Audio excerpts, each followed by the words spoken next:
kulanti wacan daawadayaal ku soo dhawaada waraysi gaar ah oo maanta aynu la yeelan doono xeer ilaaliyaha guud ee maamul goboleedka Jubbaland Maxamed Sheekh Cusmaan Saciid waxa aynu ka waraysan doonaa xaaladda garsoorka ee maamulkaasi Jubbaland iyo arrimo kale oo isla garsoorka quseeya xeer ilaaliye marka hore ku soo dhawow Dalan TV bismillaahir rahmaanir rahiim alxamdulilaahi rabbil caalamiin aad baad mahadsantahay mudane waan ku dhawahay Dalan TV waxaan rabaa marka hore halkaan inaan ka salaamo ummadda Soomaaliyeed gaar ahaan bahda saxaafadda iyo bahda Dalan waana mahadsantiin waan idinku mahadcelinayaa xaleelada shaqada weyn ee aad bulshada Soomaaliyeed u haysaan waayahay xeer ilaaliye bal marka hore waxaad warbixin guud inaga siisaa xaaladda garsoorka ee maamul goboleedka Jubbaland maadaama ay tahay xeer ilaaliyihii guud ee maamul goboleedka Jubbaland waa su'aal wanaagsan markaan warbixin kooban ka bixiyo garsoorka dawlad goboleedka Jubbaland waa state-kii labaad ama dawlad goboleedkii labaad ee la dhisay maxaa la yiraahdaa marka la qaatay systemkii federalismka waa la socotayo systemka dawladnimada wuxuu ka kooban yahay 3 tiir tiirka koowaad oo ah laanta fulinta laanta maxaa la yiraahdaa xeerdejinta iyo laanta garsoorka markaan warbixin koobankaas iyo Jubbaland way u dhameystiran tahay waxaa dhisan golihii adeega garsoorka oo 7 xubnood ka kooban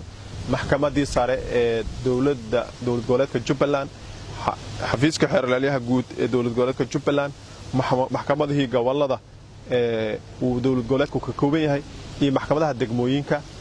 ayaa dhammaantoodii way dhisan yihiin waxaana sanadkii 2018 bishii Janaayo ayaa waxaa la sameeyay golahaas aan ku soo sheegay golaha adeega garsoorka golahaasi ayaa waxay sameeyeen imtixaan bay iclaamiyeen imtixaankaasoo la soo dhajiyay si maxaa la yiraahdaa hufan loo qaaday si daahfuran loo qaaday lagana qayb galay golahaas ayaa qaaday golahaas marka imtixaankaasi ay maxaa la yiraahdaa ay iclaamiyeen dukumiintidii la qabtay dukumiintidii baa la kala hufay dadkii soo maxaa la xareystay ama soo dalbaday dukumiintooda lagu qancay imtixaankii ay galeen imtixaan kadibna interview bay galeen interviewaas ama waraysi afka ah ayaa laga qaaday kadib ayaa maxaa la yiraahdaa ayaa golihii adeega garsoorka soo jeediyay oo wuxuu soo jeeday in loo magacaabo madaxweynuhuna wuxuu ku soo saaray decreto garsoorkaas ayaa ka shaqeeyay waana garsoor dhameystiran jubbada hoose gedo maxaa la yiraahdaa degmooyinka maamulka uu ka arrimiyo dhan bay ka shaqeeyaan waana hay'adii garsoorka way u dhameystiran tahay dawladda goboleedka Jubbaland waayahay maadaama aad sheegtay in waxyaabo badan aad sameyseen sanadkii hadda ugu dambeeyay 2020 waxyaabihii ugu weynaa idin qabsoomay maxaa ka mid ah sanadkii 2020 ee garsoorka dawlad goboleedka Jubbaland waxa uu qabsoomay shaqooyin waaweyn baa u qabsoomay isla sanadkaas waxaan horta booqday aniga ku hadlayo xiriirihii guud ee Jubbaland ah degmooyinka maxaa la yiraahdaa jubbada hoose maxaa la yiraahdaa waxaan booqday maxaa la yiraahdaa degmada Afmadow waxa kale oo booqday Dhobley meel la yiraahdo oo ayadana deegaan weyn oo ballaaran ah oo aan garsoorkii ka dhisnay iyo Afmadow oo garsoorkii aan ka dhisnay maxaa la yiraahdaa iyo maxaa la yiraahdaa iyo sanadkii ka horeeyeen waxa booqnay oo 2019 waxaan booqnay Gedo oo sidaas oo kale aysan maxaa garsoorkeeda u soo dhisnay markaan u soo daadego su'aashaadii ahayd shaqooyin fara badan baa qabsoomay waxa soo gaaray maxaa garsoorka dawlad goboleedka Jubbaland guud ahaan 41 kiis baa soo gaartay sanadkii soo dhaaf 41 kiis ayaa soo gaartay maxaa garsoorka dawlad goboleedka Jubbaland oo dhan kiisaskaas waxay isugu jiraan dacwadaha madaniga ciqaabta iyo maamulka inkastoo ay dacwadaha maamulka aad u yaraayeen laakiin waxa aad u badnaa dacwadaha madaniga iyo dacwadaha ciqaabta marka si gaar ah uu hadlo oo xafiisku maadaama xafiiska xeer ilaalinta uu qaabishan yahay dacwadaha ciqaabta ah oo xafiiska xeer ilaalinta guud ee dawlad goboleedka Jubbaland waxa soo gaaray 444 maxaa la kiis ciqaabeed baa soo gaaray 444 taas kiis ciqaabeed waxaa go'aan laga gaaray ee la fuliyay go'aanadii ay maxkamadaha gaareen ee maxkamadaha ka soo dhamaaday 407 kiis baa dhamaaday maxaa soo haray maxaa la yiraahdaa 37 kiis ayaa soo hartay oo aanan weli dhamaanin oo weli ku jirto 37 kiisna waxay 28 kiisna waxay ka furan yihiin maxaa la yiraahdaa maxkamadaha darajada koowaad 8 kiisna waxay ka furan yihiin maxkamadaha racfaanada dawlad goboleedka Jubbaland hal kiisna wuxuu ka furan yahay maxkamadda sare ee marka dawlad goboleedka Jubbaland kiisaskaas aan hadda total ahaan aan ku sheego 440 ka waa kiis ciqaabeedkii soo gaaray xafiiska xeerlaha guud ee dawlad goboleedka Jubbaland kiisaska kale ee dhan madaniga ah maxkamadaha ay toos u bilowdaan dadka cabashadooda maxkamadaha ay u gudbiyaan kiisaskaas ciqaabta ee xafiiska soo gaaray 444 ah laba qaybood bay u kala qaybsan yihiin ama laba jahab bay xafiiska ku soo gaareen ama laba dhinac bay xafiiska ku soo gaareen dhinacna wuxuu waaye booliiskii baa gungaar keenay oo ah booliiska sidoo gungaar ku keena booliiska markay saldhigu dacwad soo gaarto ama cawash dad ay soo dacwoodaan ama qof la tuhunsan ah la soo qabto la baaro baaritaanka ay soo gabagabiyaan waxa la yiraahdo gungaar wax la yiraahdo bay sameeyaan gungaarkaas ay xafiiska xeerlaanta soo gudbiyaan waxayna ahaayeen 179 kiis oo gungaar ba ay waxa soo gudbiyeen maxaa la yiraahdaa booliiska dawlad goboleedka Jubbaland maxaa la yiraahdaa inta kale oo 444 ka soo hirtay waa 265 dadka dadweynaha ayaa si toos ah cawash ugu furtay xafiiska oo maxaa la yiraahdaa feelkoodii xafiiska kaystay ayagana maxaa la yiraahdaa 265 iyo 199 marka la isku dalo ay sidaas ku tagaysaa 444 waana kiisaskaas kula hadlay waa kiisas ciqaabeed in 444 wixii ka soo heray oo ah marka laga jaro oo 1041 laga jaro inta ka soo hirtay waa kiisas madani ah maxkamadaha ay toos ugu bilowdeen laakiin guud ahaan sanadkan dacwadaha soo gaaray xafiiska xeerlaha guud ee dawlad goboleedka Jubbaland intaas ay ahaayeen guud ahaan garsoorta inta soo gaartay waxay ahaayeen 441 kiis bay ahaayeen waayahay waxa jira wax la dhahayo digital registration ka garsoor ahaan xagga maamulka Jubbaland ma leeyihiin habkaasi kaani burbur baa ka dhacay marka la marayay 1991 marka la burburkaas u dhacay hay'adaha dawladda dhan way burbureen hay'adaha dawladda burburkii waxay saameeyeen adeegii shacabka bulshada loo qaban jiray ama ha noqdo adeeg cadaaladeed ama ha noqdo adeeg kasto oo bulshada loo qaban jiray burburi wadankaani dhulka ee dawladda bixisay ee dadka shacabweynaha Soomaaliyeed la siiyay dukumiinti la yiraahdo sabarlooga ah oo milkiyada ah ayaa la sii jiray laakiin dukumiintiyaas qofka marka la siiyo si bari loo baaro loo ogaado maxaa la yiraahdaa hadii isqabsi u yimaado ama dukumiintan been abuur u yimaado loo hubiyo ayaa waxa lagu sameeyay jiray feel ama buug baa lagu qori jiray buugagtaasi markii burburkii qaranjabkii uu dhacay dadkii ay kala irdhooween shakhsiyaad ba iska qaatay qaarkood dibadda jooga Yurub jooga qaarna Afrikada ay joogaan marka waxa dhacday caqabad waxa soo korortay oo ah caqabadaas oo ah dukumiinti fara badan oo been abuur ah oo marka dadkii oo maxkamadihii hortooda garsoorkii hortiis lala imaanay dukumiinti been abuur ah oo sida ay sharciina ku cad ay tahay arin xun faldamiyadna dhibaatana ku ah cadaaladda sida darteed waxaan sameeynay annaka dawlad goboleed Jubbaland ahaan dawladda hoose ee degmooyinka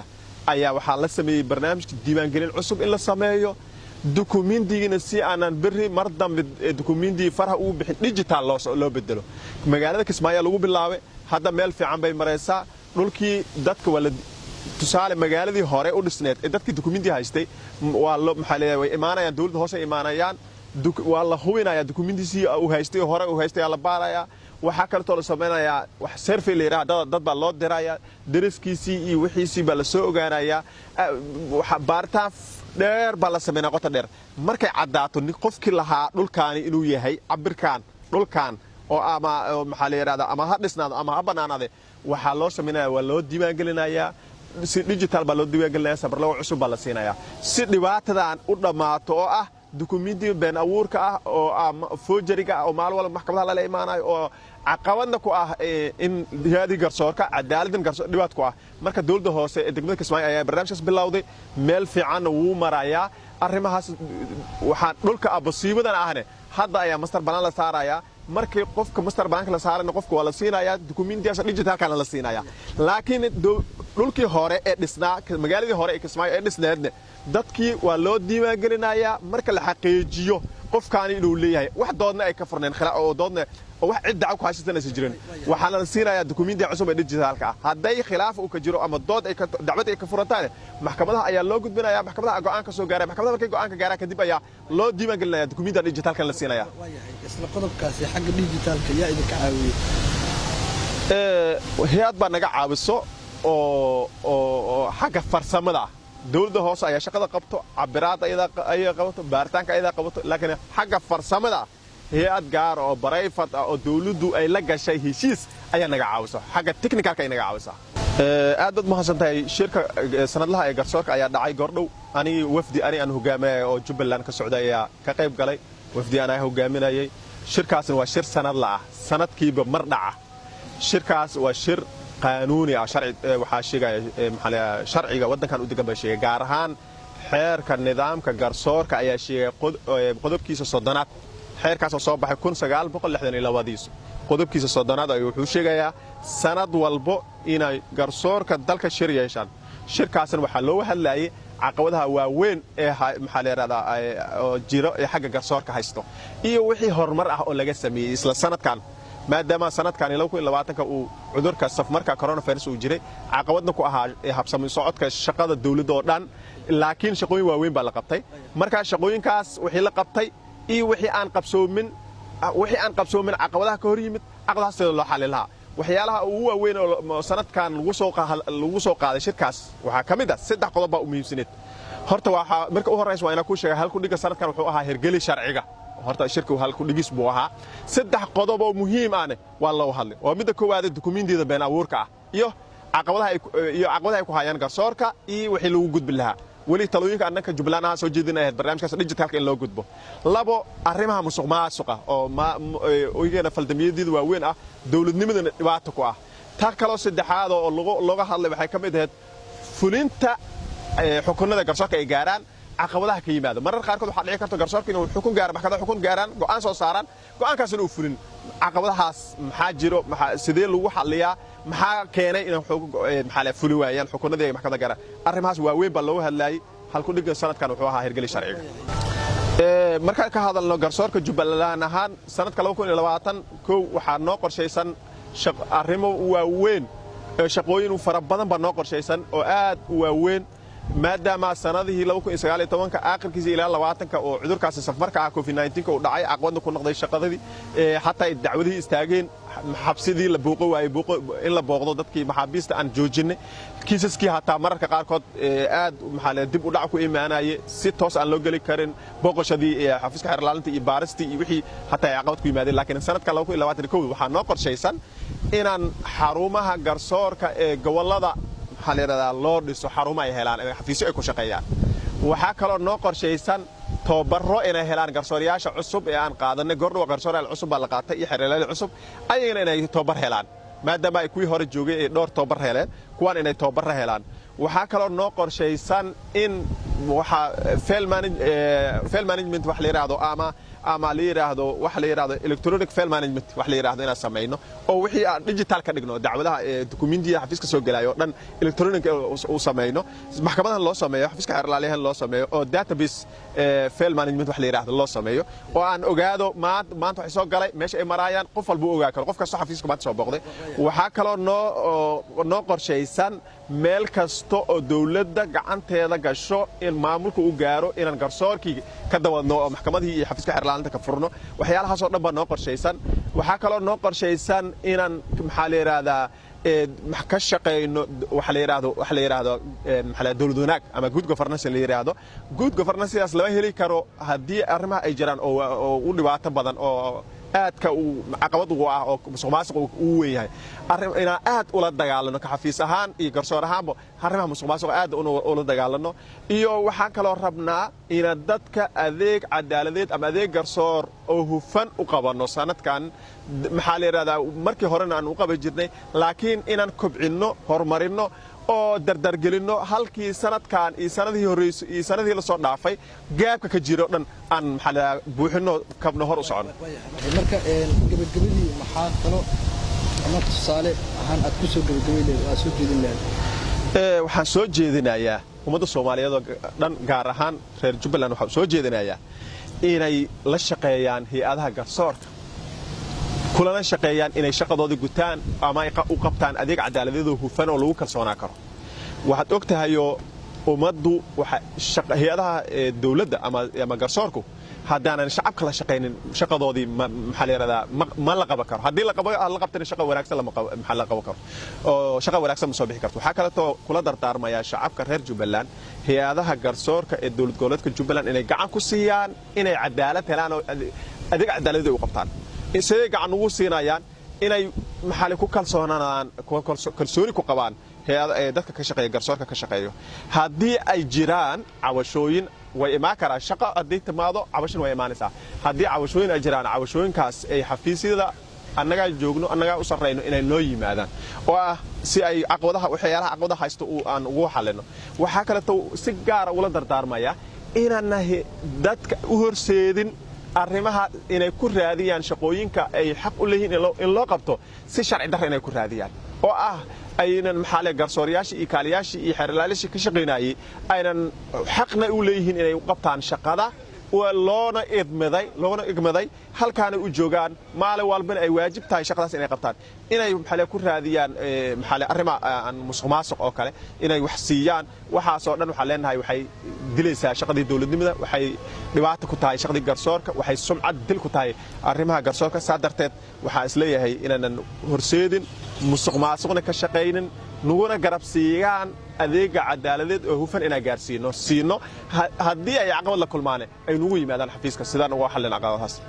daawadayaal guud ahaanna waxaan halkaasi ku soo afmariyaa waraysigii gaarka ahaa ee maanta aynu la yeelanay xeer ilaaliyaha maamulka Jubbaland Maxamed Sheekh Cismaan Saciid aad baad mahadsantahay shukran